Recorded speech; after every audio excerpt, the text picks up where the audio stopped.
Heart-stopping twist in the frantic search for an adorable Idaho boy missing since Friday. The stunning new information involves 8-year-old Robert Manwill's mom and his infant half-brother.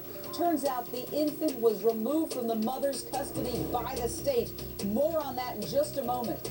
Little Robert, meanwhile, was last seen leaving his mom's Boise, Idaho apartment complex at about 9:30 Friday night. He lives with his dad. Mom has visitation rights. As cops continue to comb the community for clues, the little boy's aunt pleads for his safe return.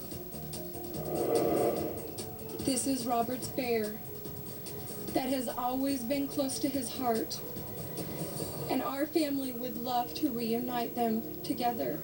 Please do what you can to help.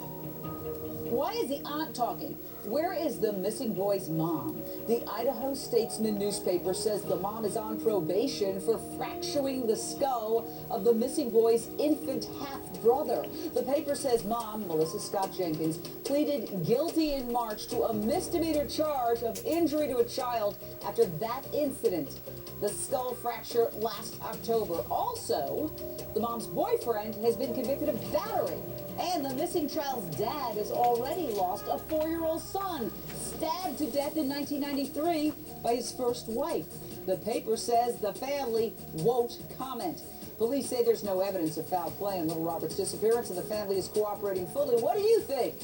Give me a shout out. Look at that beautiful young boy. Straight out to my amazing expert panel. Back with us, Steve Cardian, former criminal investigator and director of Defend University. And joining us again, Stacey Honowitz, Florida prosecutor. And we also have Kirsten Thronson, reporter for KBCI in Boise. Kirsten, what is the very latest?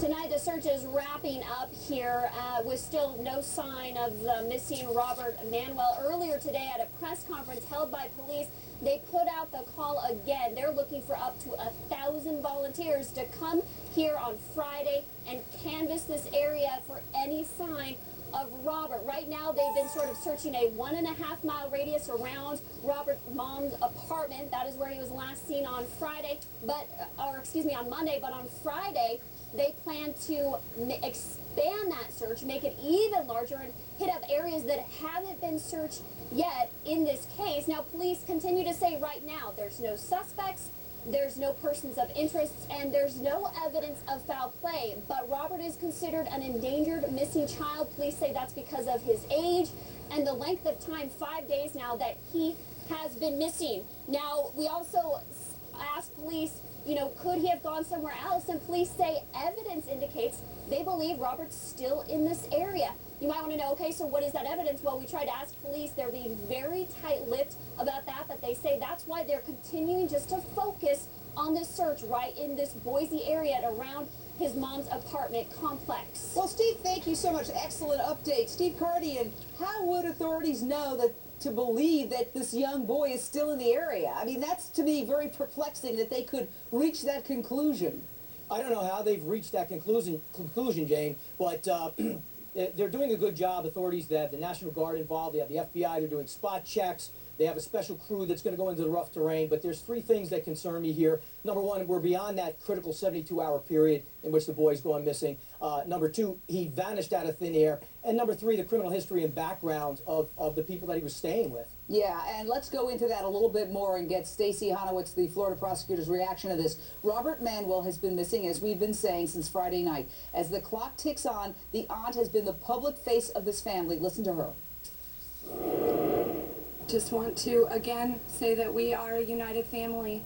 We appreciate the press keeping our privacy. Come and help us with the volunteer efforts. We appreciate everyone in the community, and thank you so much for all of your support. Now, the Idaho Statesman reporting that Robert's family is a tale of abuse, tragedy. As we said, Robert's mom on probation for fracturing the skull of Robert's infant half-brother. Mom's boyfriend convicted of battery, possession of drug paraphernalia, and is court ordered not to be alone with Robert's half-sister. Stacey Honowitz, this is very disturbing stuff. As a prosecutor, what would be going through your mind in terms of this investigation? You're right, Jane. It is extremely disturbing. Unfortunately, we see so much of this. We don't hear a lot about it on the news, but I see so much of it where I practice. And the bottom line is what the investigators have to do, what's crucial in this case, is to investigate the backgrounds of everybody that's been involved, especially in this case where you have so much criminal history. You have a mother who's on probation. We don't know who she hangs out with. We have, a father who's not allowed, whose wife stabbed the younger brother. I mean, it's just a history Hang on there, tragedy, and that's Stacey. the We're most going to be important right thing. back in with more on this harrowing, gut-wrenching case in a moment.